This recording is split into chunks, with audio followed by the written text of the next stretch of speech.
My son did not lock me out of some stranger's dining room. He locked me out of my own. He stood in the hallway of the house I had paid off with 34 years of overtime, spread both daughter-in-law's mother, saying, "This house has such wonderful bones." My wife was still in the kitchen carrying the green bean casserole she had made from scratch, and I was standing outside my own dining room like an unwanted guest. Then I saw the little white place cards on the table. Every seat had a name. My son, my daughter-in-law, her parents, her brother, even their realtor, but not mine, not my wife's. That was the moment I stopped asking what had happened to my family and started asking why I had kept letting them call it family. My name is Arthur Nolan. I am 64 years old. I live in Maple Grove, Minnesota, in a 2-story yellow house with white trim, a detached garage, a narrow back porch, and a maple tree in the front yard that drops more leaves than any living thing should legally be allowed to produce. That house is not a mansion. It is not the kind of home people stop and photograph. The kitchen floor creaks near the sink. The upstairs bathroom has a window that sticks every winter. The garage door groans like an old man getting out of a recliner, but it is mine. Ours, technically. Mine and my wife's. Paid off. Every board, every repair, every late-night snow shovel, every Saturday spent on a ladder cleaning gutters, every mortgage payment I made, even when my knees hurt, and my hands smelled like machine oil. That house was not just where I lived. It was proof that steady work still meant something. At least I thought it did. Before I retired, I spent 38 years as a facilities supervisor for a hospital system in the Twin Cities. Most people never think about the men who keep hospitals running.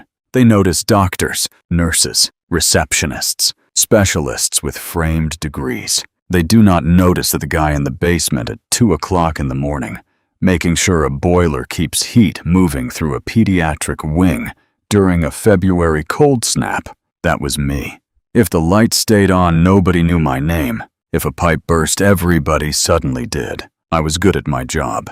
Not glamorous good, reliable good. The kind of good nobody claps for, because the whole point is that nothing dramatic happens. My wife Elaine understood that. Elaine had been married to me for 41 years, which means she deserves either a medal or a psychological evaluation.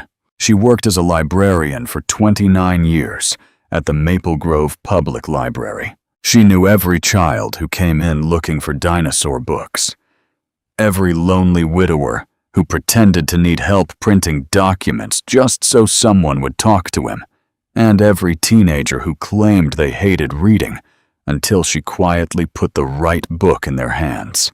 Elaine is gentle, but not weak. People confuse those things. They see her soft voice, her cardigans, the way she remembers everyone's favorite pie, and they think she is easy to move around. They are wrong. Elaine bends because she chooses to, not because she can't stand straight. We had one child, our son Mark. Mark was 35 when everything fell apart. He was our only son, so maybe we made mistakes with him. No, not maybe. We did. We loved him too loudly when he succeeded, and rescued him too quickly when he failed. We told ourselves it was because he was sensitive, creative, a late bloomer, gifted in ways school did not measure. Every parent has phrases they use to turn warning signs into personality traits. Mark was not lazy. He was finding his path. Mark was not irresponsible.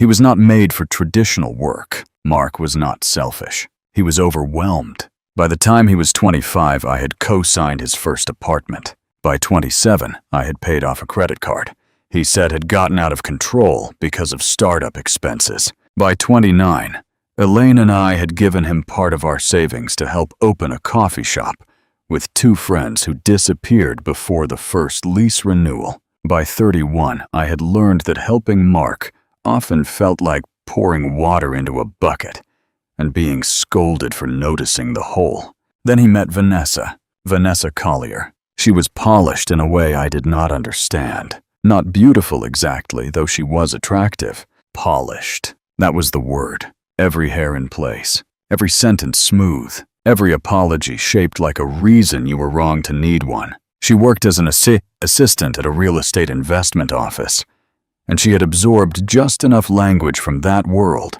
to make ordinary people feel financially illiterate. Equity, assets, liquidity, estate efficiency, intergenerational planning. She could say, "We're just thinking about the future," in a voice so reasonable that you almost forgot she was talking about taking something from the present.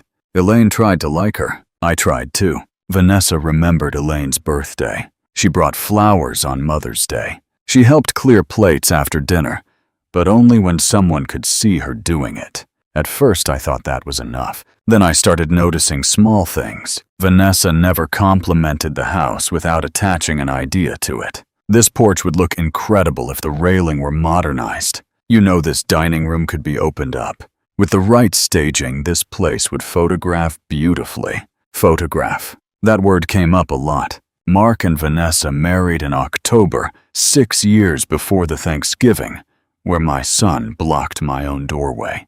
We hosted the rehearsal dinner in our backyard. Elaine made chili cornbread apple crisp and enough food for 3 neighborhoods. Vanessa's mother Diane arrived in white linen and looked around like she was evaluating a rental property.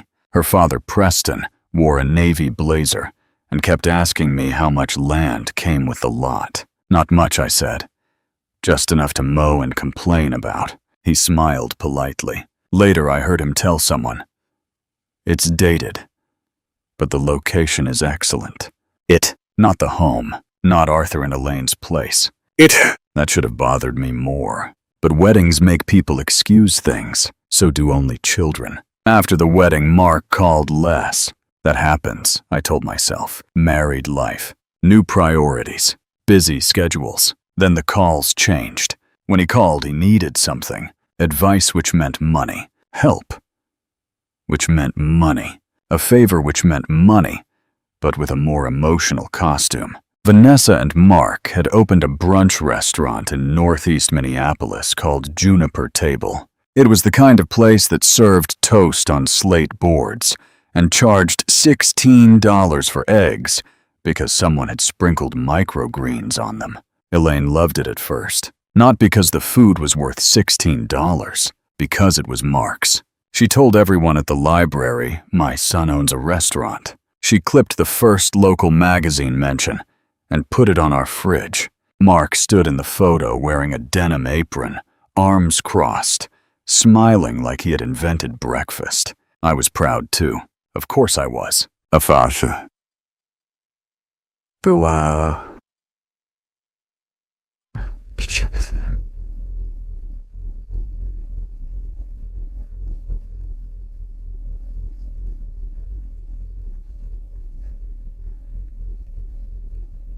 But restaurants are hungry things. They eat money, rent, payroll, repairs, licenses, food waste, reviews, bad weather, good weather, everything. By the second year, Mark looked tired. By the third, he stopped inviting us to eat there. Because, as Vanessa said, family energy changes the customer experience. Family energy. That meant Elaine asking whether Mark was eating enough. That meant me noticing the cook looked 16. That meant Vanessa did not want the old people who helped fund the dream sitting near the window. The first serious warning came in February. Mark asked if Elaine and I had ever considered streamlining the estate. I was in the garage sharpening a mower blade that did not need sharpening. He leaned against the workbench and tried to sound casual. "Dad, you and Mom have wills, right?" "Yes." "When did you make them?" "Years ago." "Maybe you should update them." "Probably." "Vanessa says a living trust makes things cleaner." I looked up. "Cleaner for who?" He laughed. "Come on. Don't be suspicious. It's just practical." Practical. The word people use when they want to remove emotion from something emotional. I said we would think about it. I did not think about it. That was my mistake. In March, a woman from a title company called our house, asking whether we wanted to confirm a Tuesday appointment. Elaine answered. She told the woman we had not made any appointment. The woman apologized. Wrong number, maybe. Elaine mentioned it over dinner. I shrugged. People get numbers wrong. In April, our bank statements stopped coming in the mail. Not everything, just certain envelopes. Our savings account. The home insurance policy. A letter from the county assessor. Elaine noticed first because librarians notice missing things for a living. I blamed the mail. Our mail carrier was new and seemed to think every house on the block was merely a suggestion. Then Gary got involved. Gary Phelps has been my best friend for 26 years. We met at a youth hockey fundraiser where both of us had been volunteered by our wives, and neither of us knew what we were supposed to be doing. Gary retired from the postal service and now spends his days fixing snowblowers. Nobody asked him to touch. He is loud, nosy, loyal, and has the emotional subtlety of a garage door. When I mentioned missing mail, Gary said, "That's weird." I said, "Everything's weird to you." He said, "No, weird is when your neighbor paints a purple garage. Missing bank mail is suspicious." I laughed. He did not. A week later, Gary called me. "Arthur, don't get mad. That's never a promising start." I asked around. "Gary, relax. I didn't violate federal law much." "Gary," he sighed. "Your mail forwarding history was checked from an online account in March. Not changed, but accessed. Somebody was looking." My stomach tightened. "Who?" "No name. But someone had enough information to start the process." I did not tell Elaine right away. Not because I wanted to hide it. Because I wanted it to be nothing before I made it something. The next warning came from Diane, different Diane, not Vanessa's mother. Diane Miller had been our bank manager for 12 years. She had helped us refinance, set up Elaine's retirement deposits, and once called me personally because she thought a check I wrote looked more crooked than usual. I went in to move money from one savings account into a CD. Nothing exciting, old man stuff. Diane pulled up the account and got quiet. Bank quiet is different from normal quiet. Normal quiet is peaceful. Bank quiet means paperwork has misbehaved. "Arthur," she said, "did you recently authorize Mark to access this account?" "Number." She turned the monitor slightly. There was a document on file. A financial authorization form. Not full control. Not yet. But enough to request information, receive copies, and begin estate coordination. My name was typed at the bottom. My signature was there. Almost. The A was wrong. I have signed my name the same ugly way for 40 years. The first letter in Arthur always leans too far left because a nun in 3rd grade told me I held my pencil like a shovel, and I never recovered emotionally. The signature leaned right. I stared at it. "That's not mine."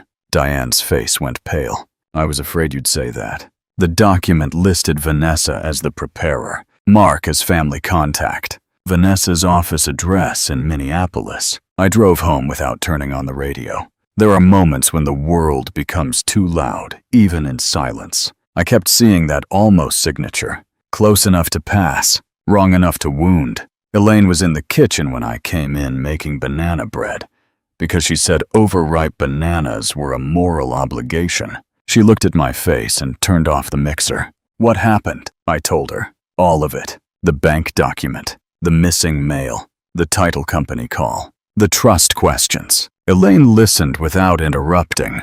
Then she wiped her hands on a dish towel and said, "Get the folder." The folder. Every married couple has one. The folder with house papers. Insurance, old tax records, wills, things nobody wants to discuss until a hospital bracelet or a funeral makes them necessary. We opened it at the dining room table. Our deed was there. Paid off mortgage letter. Insurance policy. Old wills. Nothing missing. Elaine looked relieved for half a second. Then she said, "Call someone." "Who?" "Someone who charges by the hour and scares people." That was how I met Rebecca Sloan. Rebecca was an attorney recommended by Diane from the bank. But I do not want to turn this into a courtroom story, because that is not what it was. The paperwork mattered. Of course it did. But paperwork was not the betrayal. The betrayal was that my son had sat in our kitchen eating Elaine's pot roast, while something with my forged signature sat in a bank file. Rebecca was in her early 50s, direct sharp with short silver hair, and reading glasses she used like a weapon. She reviewed the document. Then the title company message, then the bank notes. Then she looked at me and said, "This was not an accident." Elaine squeezed my hand under the table. Rebecca explained that someone had tried to set the stage, not take everything all at once. Not yet. Just create access, gather information, make it look like we were planning. It is often done in layers, she said. First, they normalize the conversation. Then they create paperwork. Then they use the paperwork to justify the next step. I felt sick. "You think Vanessa did this?" Rebecca looked at me. "I think Vanessa knows how this is done. Whether your son understands what she's doing is another question," Elaine said quietly. "He understands enough." That sentence hurt because it was true. We did not confront Mark immediately. Rebecca told us not to. She said to let her send letters. Revoke anything filed. Warn the bank, freeze outside access, notify the title company. And create a clean record. I understood about half of it. Elaine understood all of it. She had brought a notebook. Librarians do not enter battle unarmed. For 6 weeks we acted normal, or tried to. Mark called twice. Both times he sounded rushed. Both times Vanessa was in the background. The first call was about whether we had thought more about the trust. The second was to invite us to Thanksgiving. That surprised me because we usually host it. Every year, Elaine cooked turkey stuffing, mashed potatoes, cranberry sauce, green beans, and 3 pies. Because she believed dessert choices were a constitutional right. But Mark said Vanessa wanted to take the pressure off us this year. At our place, I asked. Actually, Mark said we were thinking your house. I looked at Elaine across the table. She heard because the phone was on speaker. Our house, I said. Yeah. More space. Vanessa's parents are coming from Medina. Her brother, too. Maybe a few people connected to the restaurant. It'll be nice. I stared at the phone. You want to host Thanksgiving at our house? Not host exactly. We'll handle everything. You and Mom can relax. Elaine's eyebrows rose. That woman had hosted Thanksgiving for 40 years. Telling her to relax while someone else used her kitchen was like telling a firefighter to sit quietly during a kitchen fire. Mark continued. Vanessa already ordered most of the food from Juniper Table. She wants it photographed for the restaurant page. You know, family-style catering. There it was. The house was not a home. It was a backdrop, a marketing asset. I should have said no. I did not, because some part of me wanted to see what would happen when people who thought I was unaware believed they had an audience. Elaine knew that look on my face. After I hung up, she said, Arthur, what? Do not make Thanksgiving weird. I said, define weird. She closed her eyes. Oh, Lord. Thanksgiving week arrived cold and gray. Minnesota cold has a way of making every breath feel like a warning. Vanessa came over Wednesday afternoon with floral arrangements, rented serving dishes, and a folder of printed seating charts. Seating charts for my dining room. She swept through the house in a cream coat, smiling like she was doing us a favor. Elaine, you are going to love this, she said. I'm keeping everything warm and elevated. Elaine looked at me. Warm and elevated. Those are not food words. They are real estate listing words. Vanessa moved furniture. She took down our family photos from the dining room wall because faces in the background distract from tablescapes. One of those photos was Mark at 7, missing both front teeth, holding a pumpkin at a school field trip. Elaine took it from the sideboard and held it like Vanessa had removed a person. Where should I put this? Vanessa asked. Elaine said back. Vanessa blinked. What? Put it back. It was not loud, but Vanessa heard the wall in it. She smiled tightly and returned the photo. That night after Vanessa left, Elaine sat at the kitchen table without speaking. I asked if she was okay. She said, "She wants the house to look like we don't live here." I did not have an answer, because that was exactly what Vanessa wanted. On Thanksgiving morning, the house filled with people who treated it like a venue. Vanessa's mother, Diane Collier, arrived wearing a camel coat and pearls the size of small hailstones. Her father, Preston, carried a bottle of wine and asked if our neighborhood had seen appreciation. Her brother, Chase, wandered through the living room filming short clips on his phone. Mark arrived last, flustered, holding 2 bakery pies and wearing the exhausted smile of a man trying to keep the roof from leaking during a dinner party.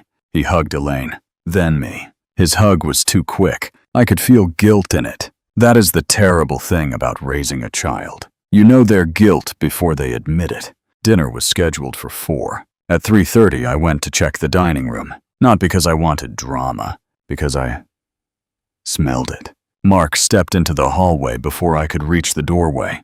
"Dad." I looked at him. He was pale. "Move." He did not. He spread both arms lightly across the doorway. Not pushing, blocking. "Dad, please. You are not going into that room while Vanessa's family is here." For a second, I thought I had misheard him. "My dining room." He swallowed. "Don't make this a scene." Behind him, I heard Vanessa laughing. Diane Collier saying this house really could be transformed. Preston saying the lot alone is worth more than people realize. Then Chase said, "Did you get the place cards?" "Place cards." I looked past Mark's shoulder. The table was set beautifully. "I will give Vanessa that. White linen, gold. Greenery down the center. Candles. Name cards in little brass holders." I saw Mark, Vanessa, Diane, Preston, Chase, a man named Elliot, who I later learned was Vanessa's restaurant investor. 2 seats marked future owners as a joke, maybe. Maybe not. There was no Arthur, no Elaine. At the far end, near the kitchen door, there were 2 folding chairs without place cards. That was where we were supposed to sit, in our own home, like staff who had been invited to eat after serving. I looked at my son. "Do you know what she did?" His face tightened. "Dad, please." "Do you?" He looked toward the dining room, then back at me. She was trying to help. Those 4 words broke something cleanly. Not loudly, cleanly, I said. "She forged my signature." Mark flinched. "Not enough." She said the form was only to gather information. My signature was forged. She panicked. "Okay, about what?" His eyes filled, not with sorrow, with pressure. "The restaurant is drowning. We were going to lose everything." I stared at him. "And your solution was my house," he whispered. "It was just temporary." I almost laughed. People only say temporary when they know permanent would make them sound guilty. Vanessa appeared behind him then. She was wearing a rust-colored dress, her hair perfectly curled, a dish towel over one shoulder, like she had earned the kitchen. "Arthur," she said softly, "whatever you think is happening, this is not the moment."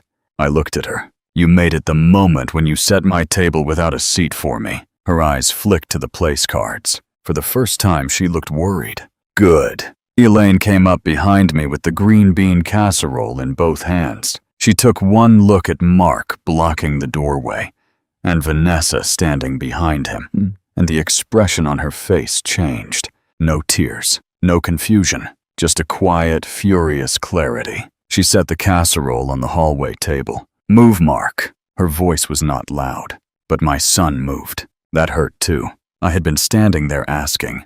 Elaine spoke once, and the boy she raised remembered who had packed his lunches. We entered the dining room. Conversation stopped slowly, not all at once. People like Vanessa's family do not stop talking because something is wrong. They stop because they sense the tone has become dangerous. Elaine walked to the 2 folding chairs. She picked up one, folded it, set it against the wall. Then the other, folded it, set it against the wall. Diane Collier gave a nervous little laugh. "Oh, are we rearranging?" Elaine looked at her. Yes, I have never loved my wife more. Vanessa stepped forward. Elaine.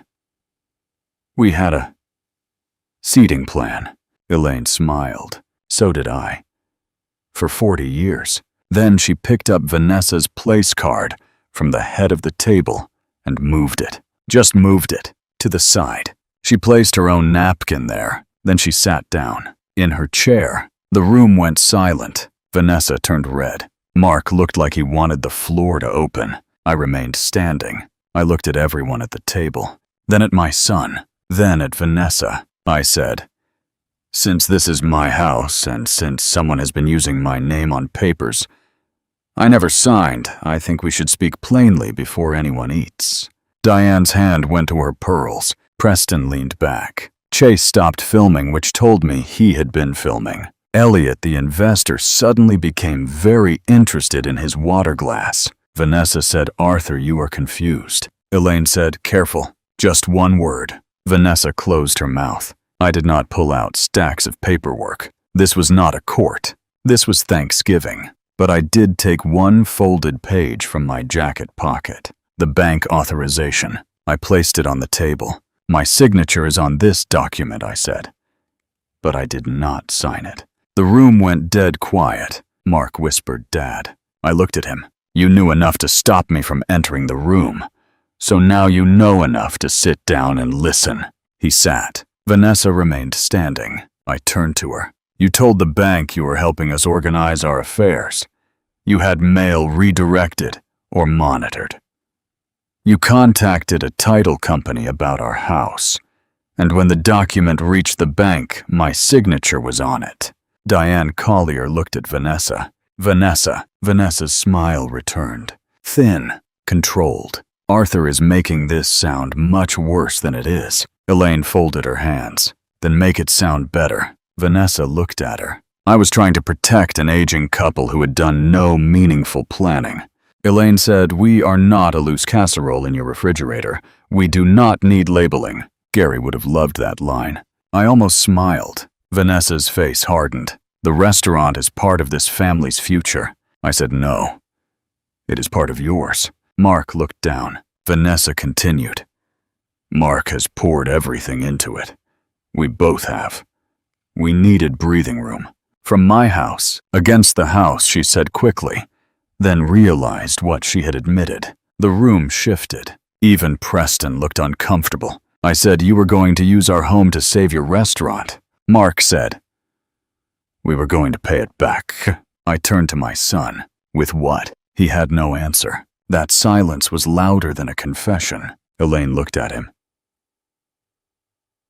"Mark, did you know your father's signature was not real?" His eyes filled. He looked 10 years old for half a second, then 35 again. I knew she was handling paperwork. Elaine's voice remained steady. "That is not what I asked." He swallowed. I didn't ask too many questions. There it was. The adult child's favorite hiding place. Not knowing, because knowing would require courage. Elaine closed her eyes. When she opened them, something had changed. "You didn't ask because the answer might make you responsible." Mark's face crumpled. But again, not enough. Vanessa stepped closer to him. "Mark, don't let them do this. Do this." As if truth were an attack. As if accountability were abuse. As if the people whose home had been targeted were the ones ruining Thanksgiving. Diane Collier stood slowly. "I think we should all take a breath." I looked at her. "With respect, Diane, you're breathing in my dining room. I'll decide how much air the truth gets." Her mouth closed. Preston cleared his throat. "Arthur, surely this can be resolved privately." "That was the plan," I said.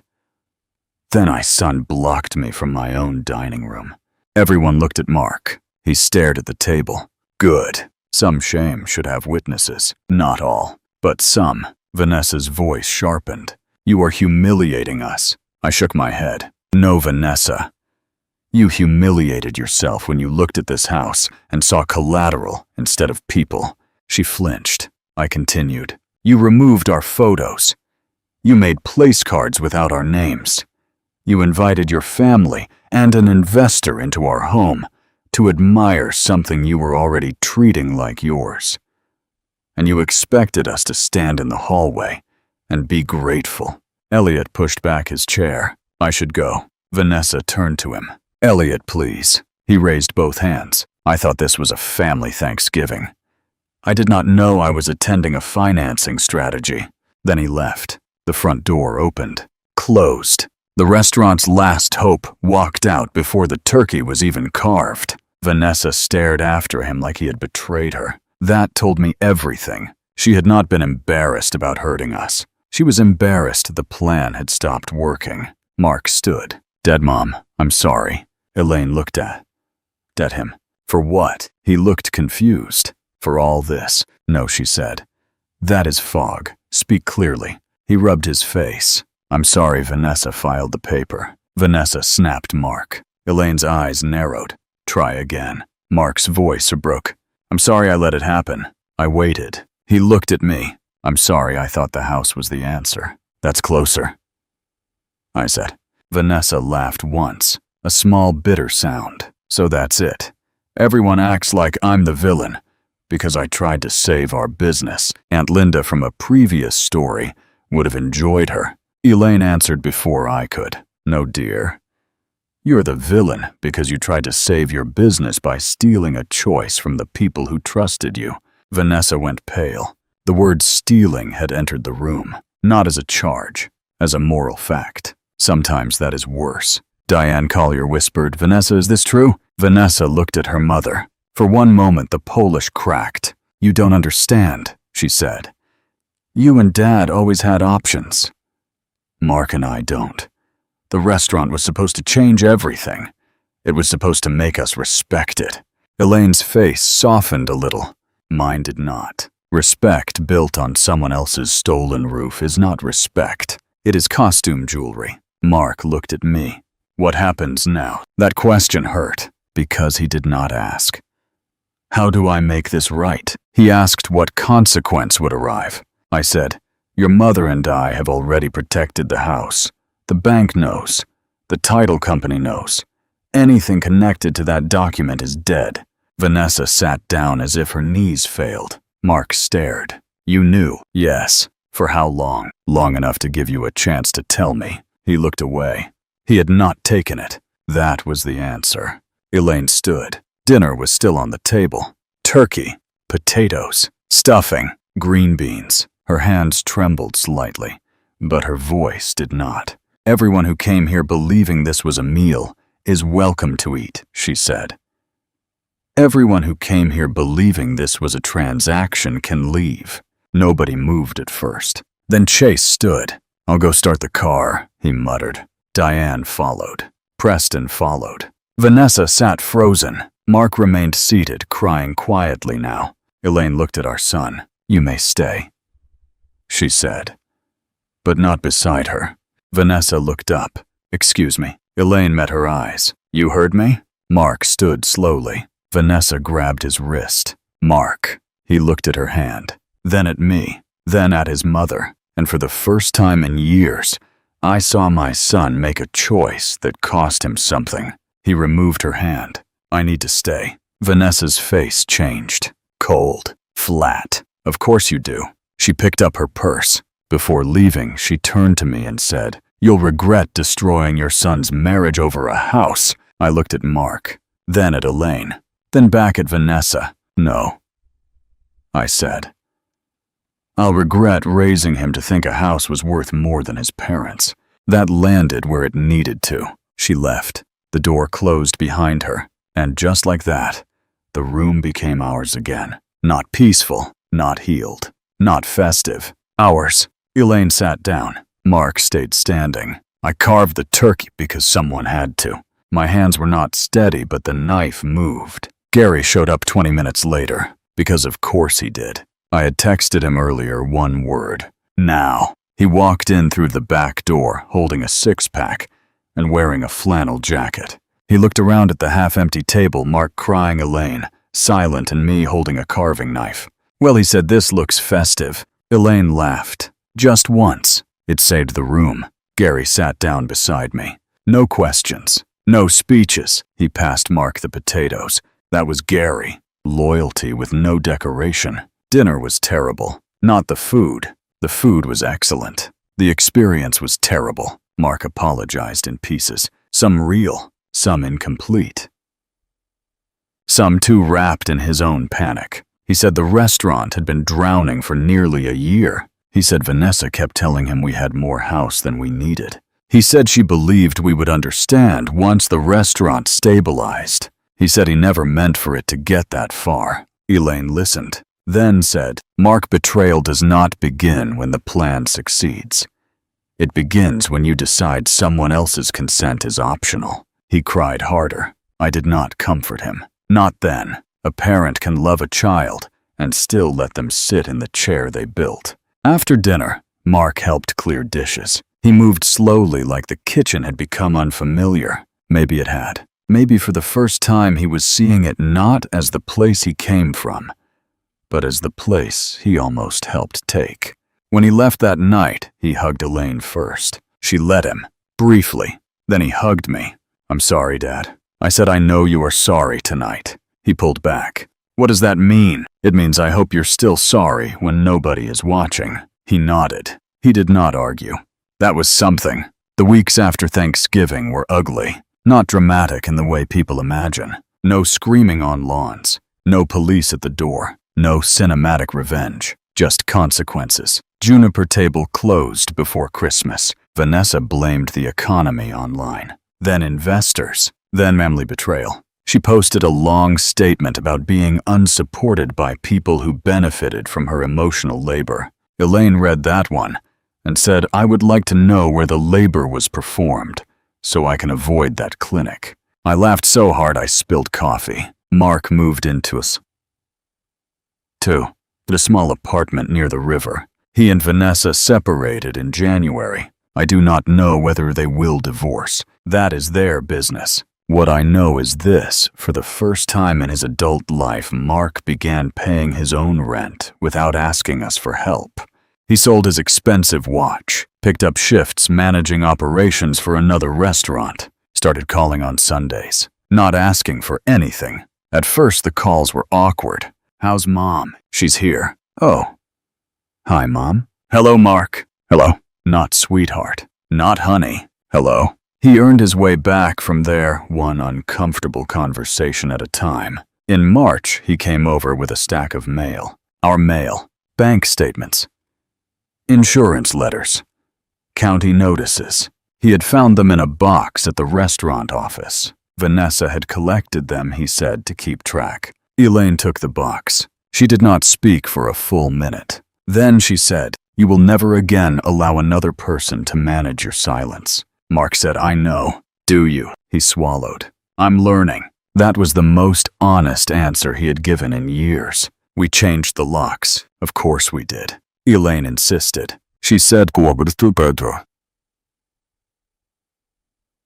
A woman should feel like her front door means what it says. So Gary came over with tools he did not need and replaced every lock while complaining about modern hardware. Then he installed a little brass plate inside the front door that said, Nolan House. No fancy script, just plain letters. Elaine touched it after he screwed it in. Then she cried, not because of the lock, because sometimes safety has to become physical before your body believes it. By summer, the house felt different, not because anything major changed. The same creaky kitchen floor, the same sticky bathroom window, the same maple tree preparing to commit leaf-related crimes in October. But the air had changed. No one was quietly taking inventory of us. No one was discussing appreciation over coffee. No one was photographing rooms like they were waiting to be sold. Elaine put the family photos back in the dining room, then added more. Mark at 7 with the pumpkin. Elaine's library retirement party. Gary holding a broken snowblower like a trophy. Me asleep in a lawn chair with a paperback open on my chest. A home should have faces in it, not for staging, for memory. The next Thanksgiving, we hosted again. Elaine almost said no. I told her we could go out. She looked horrified. To a restaurant. People do it. People also wear sandals with socks. That doesn't make it right. So we hosted. Small. Gary! A neighbor named Teresa. Mark. Only Mark. He asked if he could come 3 weeks before. Elaine said she needed time. She took 4 days. Then texted, "You may come." No Vanessa. No business talk. No phones at the table. "And you will sit wherever I put you." He replied, "Yes, Mom." Thanksgiving morning, Mark arrived early. Not with flowers, not with wine, with a toolbox. He said, "Dad, that bathroom window still sticks." I looked at him. It has stuck since 2009. Can I fix it? That question nearly undid me. Not because of the window, because he asked. I handed him a screwdriver. He worked for 2 hours, cursed twice, fixed it badly, then fixed it better. Elaine watched from the doorway. After dinner, Mark stood. For one terrible second, I thought he was going to make a speech. He looked at his mother. "May I say something? May I?" Elaine nodded. Mark held his water glass. No wine. He had stopped drinking for a while, he said, because he did not like who he became. When panic and alcohol made decisions together. He looked at me. "Last Thanksgiving, I blocked you from your own dining room. I keep thinking about that. Not because it was the worst thing that happened, but because it showed exactly where I had put myself. Between you and your own life. Between Mom and her own table. Between my wife's plans and the people who raised me." He turned to Elaine. "I let Vanessa take your home apart, piece by piece, because I wanted her to fix what I was too scared to admit was failing. I didn't ask questions because I knew the answers would make me responsible." Elaine's eyes filled. Mark continued, "I am sorry. Not because the restaurant closed. Not because Vanessa left. Not because I lost money. I am sorry because I treated your trust like something I could borrow and return later." That was a real sentence. A grown sentence. Not perfect, but earned. He looked at me. "Dad, you once told me systems fail quietly before they fail loudly. I think I failed quietly for a long time. I'm sorry you had to be the one to hear the crash." I had forgotten saying that. Apparently he had not. I nodded. "Thank you." He waited, maybe hoping for more. I did not give more. Not because I wanted to punish him, because real repair cannot be rushed just because one apology finally sounds right. Elaine reached over and touched his hand. Briefly, that was enough for one night. After dinner, we took no photos, no captions, no public proof of healing. Mark washed dishes. Gary dried badly. Elaine wrapped leftovers. I sat at the table and watched my house be used properly, not as collateral, not as a backdrop, not as leverage, as a place where imperfect people could tell the truth and still pass the potatoes. That is what I want you to understand. I did not enjoy what happened to Mark. I did not celebrate the restaurant closing. I did not wake up happy that my son's marriage was in pieces, but I also did not confuse compassion with handing him another key to my life. For years, I thought being a good father meant making sure my only child never felt abandoned. But somewhere along the way, Mark learned that I would rather be hurt quietly than risk making him uncomfortable. That was my mistake. A loving father should give support, not surrender. A loving father should offer wisdom, not his signature. A loving father should open his door, but not to people carrying plans for the deed. My house is still mine. Elaine still cooks too much. Gary still fixes things that work better before he touches them. Mark still calls on Sundays. Sometimes the calls are easy. Sometimes they are heavy. Sometimes Elaine answers. Sometimes she lets it go to voicemail and calls back when she feels ready. That is her right now. That is our rule now. Access is earned by respect, not blood, not guilt, not emergency. Respect. The house on Maple Grove is not worth millions. Maybe someday it will be worth more than I imagined. Maybe not. That was never the point. The point is that the people who wanted it most were the ones who forgot what it meant. It was not an asset. It was not leverage. It was not a backup plan for a failing restaurant. It was where Elaine and I built a life that looked boring from the outside and beautiful from the inside. And I almost let my own son turn that beauty into paperwork because I did not want to admit he had become someone who could stand in a doorway and keep his father out. Not anymore. If your own child ever makes you feel like a guest in the life you built, pay attention. If someone calls your boundaries selfish, ask what they were planning to take. If family only means something when your house money, silence, or reputation is useful, then what they want is not family. It is access, and access can be revoked. That Thanksgiving, my son blocked my way into my own dining room. A year later, he sat at that same table and asked permission to speak. That is not a perfect ending, but it is an honest one. And at my age, honest feels better than perfect. So tell me this. If your own child and their spouse tried to use your home to save their failing business, then blocked you from your own dining room to protect their lie, would you forgive them? Because they are family. Or would you change the locks and make them earn their way back